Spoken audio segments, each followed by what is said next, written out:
Hello everyone. Today we have among us an esteemed entrepreneur, our very own Mr. Meghdut Chowdhury, who is the Director of Global Operations TIG, and he is a specialist in corporate startup engagement. My friends and Mitra would carry it forward. Good afternoon, sir. Good afternoon. So you've worked in USA, Israel, France, Germany, and obviously India. So what do you think the startup atmosphere is different from there in Kolkata? Today's topic being Kolkata is lagging behind all other cities in terms of entrepreneurial development. I think it's a lot of mindset issue. So it's a very layered problem. First, the problem is where you begin. You have Kolkata, and then you have a lot of other cities in India, and then you have the other cities in India, and then you have these other big startup ecosystems or startup hubs which have developed over the last tens of years or decades. So let's begin from the very crux of the problem. Let's take a look at the problem of Bengalis not being entrepreneurs as such. It's something that is not embedded within our DNA. Like every time a Bengali, it has happened from time immemorial that every time a Bengali attempts business, it's looked at it in a very negative fashion. It's something that, oh, Marwaris do business, Bengalis don't do business. Because Bengalis in general have a lower risk-taking ability, and this is something that cannot be, that is not me saying it. It's something that is natural. The Bengalis believe it themselves, and there's nothing wrong with it. Just we are safe people. We like our little afternoon naps. We like having a good life, having a safe job. So there's no reason. Exactly, a safe, secure job, government job, or whatever. Even if it's like today's IT job is like a government job, if you think about it. Right? You go and work in a job, but that's not that thing that, okay, I'm going to disrupt the system. I'm going to try to go out of my way to create opportunities for myself and for others. So this is something that a lot of the other countries have done a lot better because they have had the need to. Let's take the example of Israel, for example. If you are aware of Israel, it was formed about the same time that India got independence, right? So how long has it been since India got independence? About 70 years, right? So about 1947, India got independence. Around 1947-48, Israel was also formed as a new country, right? And this was supposed to be a safe haven for all of the Jews from around the world to come and stay and live. So when I was there, I used to organize something called One Salon. It was started by a friend of mine in Brown University in the US. Now, while we were doing One Salon in Tel Aviv, which is the city where I was working, and it's also one of the fastest growing startup ecosystems in the world, something that we noticed was that there's this one faction of the Israeli army, which is called the 8200, the 8200 EISP. What they did was, this is the top 1% of the army. Okay, they are the top 1% of the army intelligentsia, which is called as.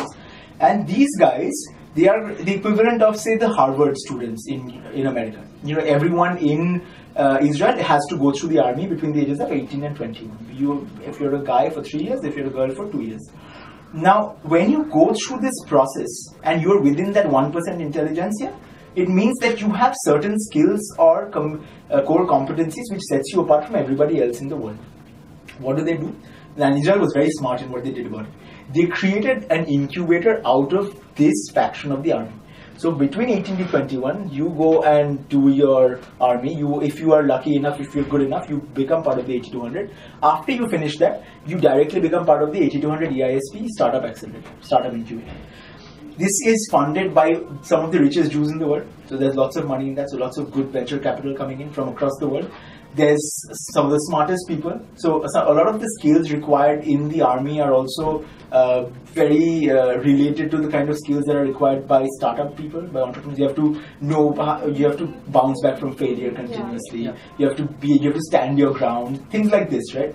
And this is one of the prime reasons why in the last 30 years, Israel has completely skyrocketed in terms of technology. So you look at some of the biggest innovations which have come in the terms of security and surveillance, agriculture technology, you name it, blockchain. All of these big technologies have come in from Israel, and because they've been able to shape the entire country in that particular way.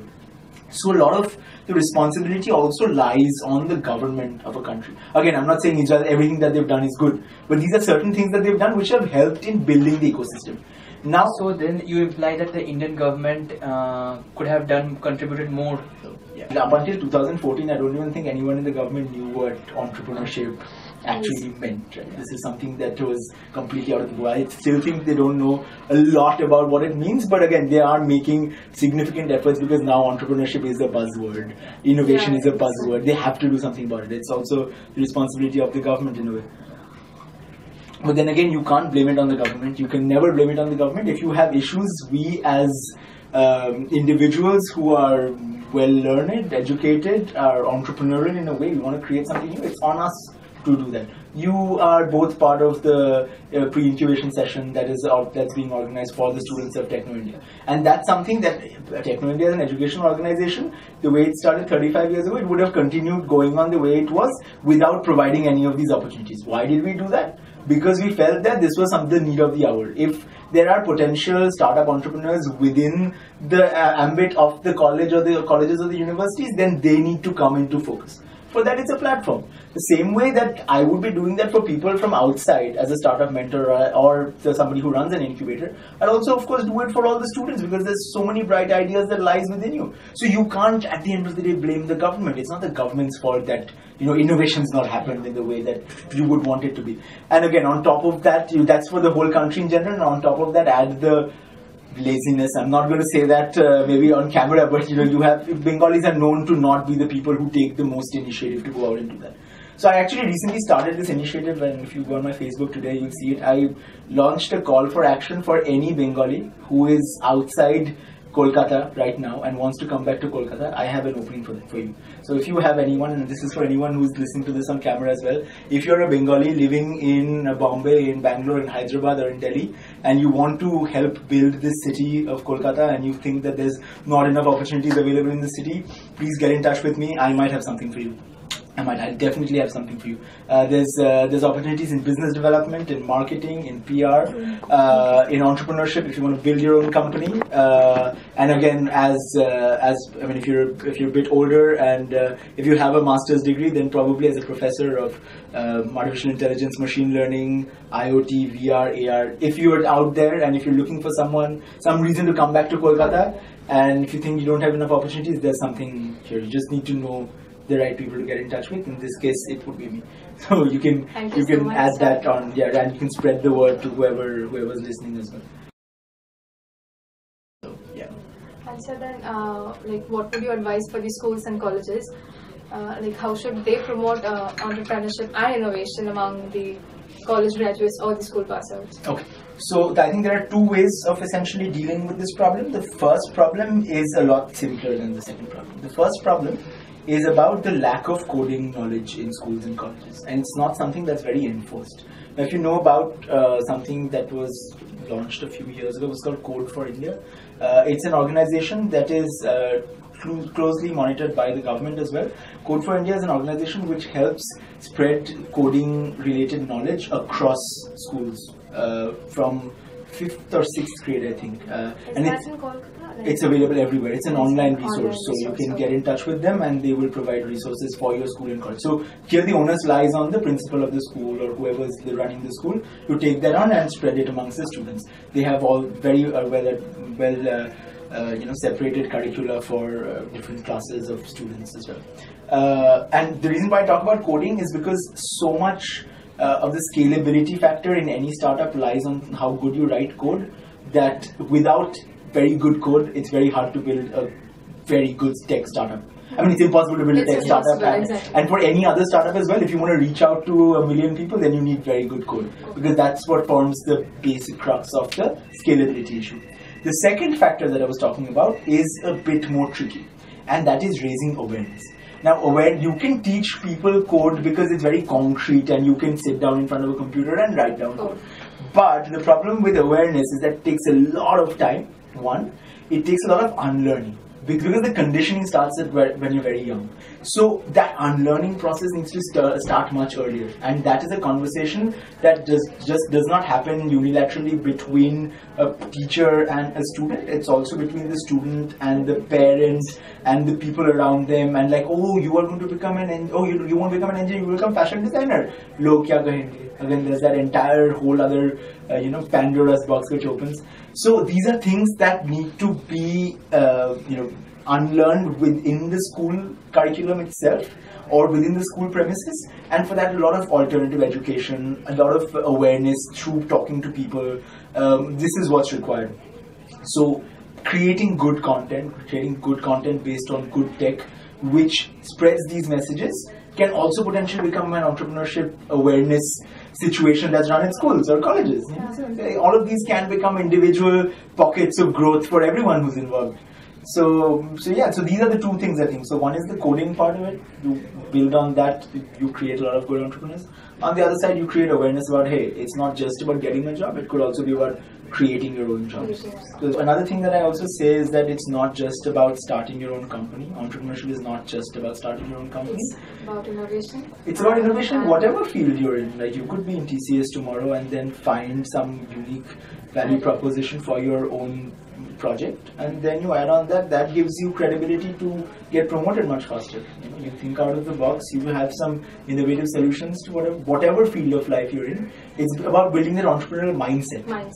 And for that reason, whoever's watching this, it doesn't matter if you're a student, you're a teacher, you're somebody who's not even in school, has dropped out, whatever it is, it doesn't matter. At the end of the day, whether you have a college degree or you do not, at the end of the day, what matters is how you build your core competencies, how good you are at life, let's put it that way, and a lot of that can be learned. And let's face it, like we are possibly the most gifted generation that there has ever been. We have access to so much technology, we have access to so much information. Right? If I actually want to today start making, I don't know, the world's best pastry or the world's best bomb, I have access to both of them. And I just need to go on YouTube. It's as simple as that, right? So if you really want to do something, if you have a goal set in mind that, yeah, this is where I see myself in the next 5, 10, 15 years, start reading today. Start reading yesterday, actually, if you can. What hurdles have you faced as an entrepreneur, or like how did you develop this mindset? I think I didn't face any hurdles for being an entrepreneur. I faced hurdles. But then, like entrepreneurs do face downfalls. Yeah, sure. So, okay, I mean, I can give you some examples. For example, when I was building my first company, which is the recording studio called Blooper House, and this is when I was 19 years old, and I was in Techno India, Salt Lake, my second year. I think I just started my second year, and one of the biggest hurdles was convincing people that a 19-year-old can give you the same kind of services that a 40-year-old can, right? Because in India, there's a lot of age hierarchy. Whenever I go to speak at conferences now, or when I go to head summits, or I'm the keynote speaker, doesn't matter. What happens? The first question, someone's like, "Oh, you are the speaker." But yeah, I can be a speaker. Just because I'm 27 years old doesn't mean that I'm worthless. I might bring in a lot to the table. Just the way that there's a lot for young people to learn from old people. Same way there's a lot for it's old conversely people. The same. Exactly, it's the same as well. There's the whole concept of reverse mentoring came in from the whole topic that if there's something to learn from you, I'm sure there's something to learn from me as well. So a lot of the hurdles I think I faced was more on the path that I wanted to choose, because I realized at some point that I was much better with people than I was with coding. So I had to decide that I wanted to switch that entire line of my personal development from being an engineer to being a people's person, to being a businessman, for example. And for this was a big change, because my whole formal education was in the field of engineering at this point. And again, I was building a startup which was in music, and I'm a terrible musician. How do I do that? These are little hurdles that you face along the way. And then again, when you're starting a company as a student, I was spending from 8 a.m. in the morning to 4 p.m. in class, and 4 p.m. to 11 p.m. in building the studio. So which meant that I basically had no social life at this time. And these are, you don't think about it as a hurdle, but if you think about it, I had like 6 days a week of just this, every single day approaching people, figuring out what is the next step. I had to create, and then again at some point when I realized that I was better with people than with code, I thought, okay, so my next formal education needs to be in the field of business and management. If I had to do that, what would happen to the studio? This was a big hurdle, that I'm going to leave everything that I built in the last 3 years the way it is now. I couldn't. So I had to create a sustainable business model for it so that it would function the same way it has even when I'm not there. So that was another hurdle. So these are little things that I learned along the way, and these are things that you figure out as well. And a lot of people say, hey, how will I be able to make a company? I do not have the money, or I do not have the resources to do it.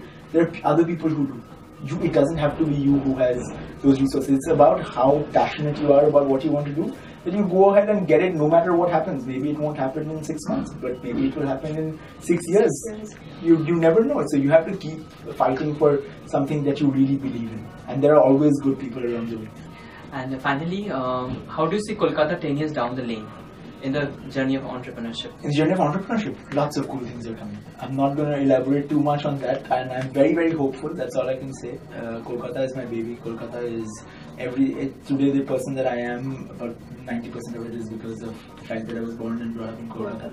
And for me, I've traveled quite extensively, and I've been to a lot of places, met a lot of people, but I have never seen a city as vibrant and as soulful as Kolkata, and that gives me hope on a day-to-day basis to keep doing what I'm doing. So even if watching this, another 5 people get inspired to keep on this journey. Think of entrepreneurship. Think about doing something innovative. Anything new. It doesn't have to be a company. It doesn't have to be. Just bring in value, bring in people, give a reason for people from outside to come in to this place. That's all. That's all we need to do. This is our responsibility, and especially if you're in a position of privilege and you're not doing something to better the cause for the city, then you're not doing yourself justice. That's all. Thank you so much, Thank sir. you very much. Thank you. Thanks for the. It was a lovely experience talking to you. Absolutely, anytime. Feel free to drop by for coffee. For whoever's watching as well. And if you want to talk about entrepreneurship, innovation, startups, or if you want to just talk about life, you can reach me on LinkedIn. My name is Meghdut Chowdhury, and I usually try to reply to all of my messages on LinkedIn. So that's about it.